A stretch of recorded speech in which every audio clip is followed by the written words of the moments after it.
The live TV, सच सबसे आगे। नमस्कार, द लाइव टीवी आप देख रहे हैं, आपके साथ मैं हूं आदित्य कुमार। दरअसल इस वक्त सीट बंटवारे को लेकर पेच जबरदस्त फंसा हुआ है और ऐसे में अब कुछ लोगों को एहसान भी याद दिलाया जा रहा है। एकनाथ शिंदे को आप बखूबी जानते होंगे। एकनाथ शिंदे महाराष्ट्र के मुख्यमंत्री हैं और जब वो बगावत करके आए थे तो उनको मुख्यमंत्री भारतीय जनता पार्टी के रहमो करम पर बनाया गया था। तो अब स्वाभाविक सी बात है, एकनाथ शिंदे सीटों की डिमांड भी नहीं कर सकते हैं क्योंकि उनके ऊपर तो भार लदा हुआ है एहसान का। क्योंकि आप दूसरी पार्टी को तोड़कर आए हैं, सरकार भले ही बनवा रहे हैं लेकिन मुख्यमंत्री अब तो नहीं मिलता है। आमतौर पे छोटा पद उप मुख्यमंत्री बन जाते या फिर कुछ और पद दे दिया जाता, लेकिन डायरेक्ट एकनाथ शिंदे को मुख्यमंत्री बना दिया गया। अब उसी मुख्यमंत्री पद को लेकर एकनाथ शिंदे को दबाया जा रहा है। यह भारतीय जनता पार्टी की रणनीति है। और अमित शाह ने जब यह कहा कि तुम आए थे, अब तुम सीट के लिए सीट मांगने आए हो, जब तुम आए थे तुमको मैंने मुख्यमंत्री बना दिया है। यानी भारतीय जनता पार्टी और अमित शाह जी ये याद दिला रहे हैं कि तुम्हारे ऊपर तो हमने एहसान किया है और अब तुम सीट बंटवारों को लेकर उपद्रव मचाने की कोशिश कर रहे हो। मतलब ये अंदर खाने में जो बात हुई उसको लेकर कई राजनीतिक विश्लेषक कह रहे हैं कि इस तरीके की चीजें हो रही होंगी, इस तरीके की बातें हो रही होंगी। क्योंकि देखिए, हिंदुस्तान में पहली लाइन में साफ साफ लिखा हुआ है कि आपको सीएम भी तो बनाया, एकनाथ शिंदे को क्यों एहसान याद दिला रही है भाजपा। सीट बंटवारे पर बड़ी टेंशन। दरअसल भारतीय जनता पार्टी के लिए इस बार टेंशन ज्यादा है। इससे पहले तो केवल शिवसेना से बातचीत करनी पड़ती थी। शिवसेना को लेकर सीट बंटवारे का आपसी जो सामंजस्य था वो सही बैठ जाता था, लेकिन इस बार तो दिक्कतें बढ़ गई। दरअसल भारतीय जनता पार्टी की तरफ से महाराष्ट्र की पार्टियों में जो तोड़फोड़ मचाई गई है, जो राजनीतिक हलचल बनाई गई है, अब उसका खामियाजा भी भारतीय जनता पार्टी को ही भुगतना पड़ रहा है। भाई, शिवसेना टूटी, दो हिस्सों में आ गई। एक गुट इधर आ गया, एक गुट तो अपना अलग है। एक एकनाथ शिंदे वाला गुट है, एक उद्धव ठाकरे वाला गुट है। तो अब एकनाथ शिंदे वाला जो गुट आया है साथ में, तो उसको तो भाई सीटें तो देनी पड़ेंगी। अब इसको सीटों दो, उसके साथ साथ आप जानते हैं एनसीपी के साथ भी क्या हुआ है। एनसीपी के अजीत पवार भी इधर आ गए, एनसीपी भी इधर आ गई है, वो दूसरी एनसीपी बन रही है उधर, तो इधर इनको भी तो तवज्जो देनी पड़ेगी। तो ये बीजेपी के सामने एक बड़ी समस्या उत्पन्न हो गई है कि सीटों का बंटवारा आप कैसे किया जाए। साहब, हमने जो रायता फैला दिया था उस रायते को समेटा कैसे जाए, यह समस्या हो रही है। तो अब एहसान दिलाया जा रहा है, एहसान याद दिलाया जा रहा है कि सोचो समझो कि तुम्हारे लिए हमने क्या किया है। तुमने तो कुछ भी नहीं किया है, तुम तो सिर्फ कहते थे, हमने करके दिखाया और ये सब कुछ किया है। तो ये आप समझ लो कि चीजें क्या हैं। इनको दिमाग लगाओ और समझो कि हमने तुमको सीएम बनाया है और तुम सीट को लेकर बात कर रहे हो। दरअसल महाराष्ट्र में सीट बंटवारे को लेकर भाजपा और एकनाथ शिंदे और अजीत पवार के बीच सहमति नहीं बन पाई है। एकनाथ शिंदे गुट 13 से कम सीटों पर राजी नहीं है। इस बीच भाजपा ने उन्हें अपना एहसान याद दिलाया है। महाराष्ट्र में लोकसभा चुनाव को लेकर सरगर्मियां बिल्कुल तेज हो चुकी हैं और अब एहसान याद दिलाने की बात भारतीय जनता पार्टी की तरफ से कही जा रही है। दरअसल भाजपा चाहती है कि उसके उम्मीदवार राज्य की कम से कम 35 सीटों पर लड़ें। वहीं एकनाथ शिंदे और अजीत पवार गुट को 13 से 16 सीटें दे दी जाएं।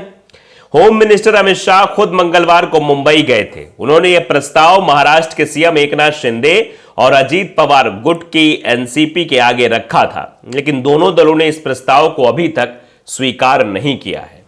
यह कहा गया कि 13-16 सीट ले लो भैया, 13 तुम ले लो, 16 तुम ले लो, बाकी की जो बची सीटें यानी 35 सीटों पर हम लड़ लें। तो इस प्रस्ताव पर मंजूर नहीं हुए हैं अभी तक। अब इसके बाद खबर है कि भाजपा ने 35 सीटों पर अपने उम्मीदवारों को लगभग तय कर दिया है। मानो तो मानो, नहीं जय श्री राम। यही तो हो रहा है भारतीय जनता पार्टी में। भारतीय जनता पार्टी में जो डिक्टेटरशिप है, जो तानाशाही है, वही स्थानीय पार्टियों को कमजोर करने की कोशिश। यही बात कहकर नीतीश कुमार तो आए थे।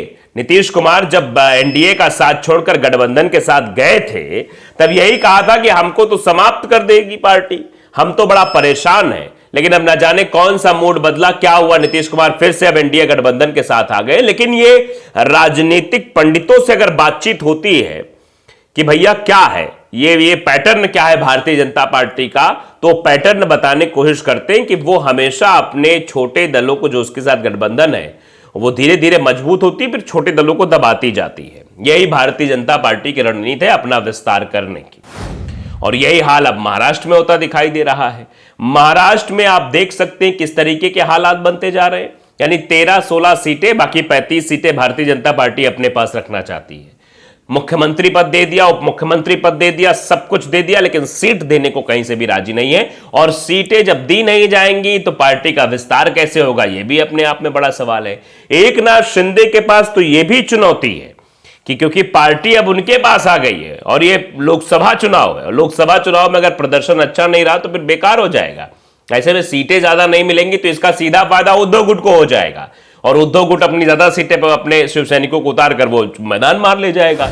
और यही हाल तो अजीत पवार के साथ भी होने वाला है कि शरद पवार उधर तिकड़ी बिठाए हुए हैं, वो मैदान में अपने उम्मीदवारों को उतारेंगे और जीत ले जाएंगे। यहां अजीत के हाथ कुछ नहीं लगेगा, इसीलिए सोच रहे हैं कि ज्यादा से ज्यादा सीटों पर अजीत पवार भी लड़े, ज्यादा से ज्यादा सीटों पर एकनाथ शिंदे भी अपने प्रत्याशियों को उतारे। लेकिन भारतीय जनता पार्टी इस चीज को बर्दाश्त नहीं कर रही और उसने फिक्स कर लिया है कि वो 35 उम्मीदवारों को मैदान में तो उतार रही है साहब, अब तुमको जो करना है कर लो। उसने नाम भी तय कर लिए। तो अब एकनाथ शिंदे और अजीत पवार दोनों टेंशन में कि अब आगे क्या करें। भाजपा ने एकनाथ शिंदे की शिवसेना और अजीत पवार गुट की एनसीपी से कहा कि कमल के सिंबल पर ही जीत की संभावनाएं हैं, वो भी अधिक। यानी कमल का सिंबल रहेगा तभी जीत पाएंगे। इसलिए भाजपा को लोकसभा चुनाव में ज्यादा सीटें लड़ने दें और उसकी भरपाई विधानसभा में कर लीजिएगा। इस पर सहमति नहीं बन सकी है। ऐसे में अब भाजपा एकनाथ शिंदे को वो एहसान याद दिलाने लगी है जिसके तहत कम सीटों के बाद भी एकनाथ शिंदे को महाराष्ट्र का सीएम बना दिया गया था। सूत्रों के अनुसार भाजपा नेतृत्व ने एकनाथ शिंदे को यह बात याद दिलाई है। यही नहीं, खुद डिप्टी सीएम देवेंद्र फडणवीस भी अब यह बात दोहरा रहे हैं। उन्होंने गुरुवार कहा कि हमारे पास 115 विधायकों का समर्थन था, लेकिन हमने एकनाथ शिंदे को सीएम बनाया और उनका समर्थन कर रहे हैं। भाजपा नेताओं का कहना है कि लोकसभा चुनाव में ज्यादा सीटें छोड़ना कोई बड़ा समझौता नहीं है। भाजपा नेताओं का कहना है कि एकनाथ शिंदे और अजीत पवार कम लोकसभा सीटों पर राजी हो जाते हैं तो फिर विधानसभा में उन्हें अधिक सीटें दे दी जाएंगी। आप समझिए, जब लोकसभा में नहीं मिल रही तो विधानसभा में कैसे मिल जाएंगी? विधानसभा में तो और भी गणित गड़बड़ाता है। भाजपा का कहना है कि हमारे पास सांसदों की संख्या भी अधिक है, अजीत पवार गुट के पास तो एक ही सांसद है, ऐसे में उन्हें अधिक सीट देना समझदारी नहीं होगी। यानी ये तो सीधे तौर पर अजीत पर हमला है। अब अजीत क्या करेंगे? बता दें कि मीटिंग में एकनाथ शिंदे ने अमित शाह से 13 सीटों की मांग की थी। इस पर अमित शाह ने उन्हें 9 सीटों का ऑफर दिया है। इसके अलावा अजीत पवार गुट की ओर से 8 सीटों की मांग की गई थी, उनको 4 का ऑफर मिला है। इन 4 सीटों में से एक बारामती की सीट भी होगी जो शरद पवार का गढ़ रही है। भाजपा का कहना है कि लोकसभा चुनाव में ज्यादा सीटें जीतना मकसद है। यह तभी संभव होगा जब कमल के सिंबल पर चुनाव लड़ा जाए। माना जा रहा है कि एकनाथ शिंदे के एकाध समर्थक को भी भाजपा अपने ही सिंबल पर उतार सकती है। यानी भाजपा अपना जनाधार तो बढ़ा रही है, लेकिन जो उनके साथ गठबंधन में है उनका जनाधार कम कर रही है। ऐसे में उनके सबके सामने एक बड़ी समस्या भी खड़ी हो गई कि अब वो करें तो करें क्या। भाजपा तो अब एहसान याद दिला रही है। द लाइव टीवी को अगर आपने सब्सक्राइब नहीं किया जरूर करिए, बेल आइकन दबाइए ताकि सच खबर आप तक पहुंचती रहे। नमस्कार। द लाइव टीवी, सच सबसे आगे।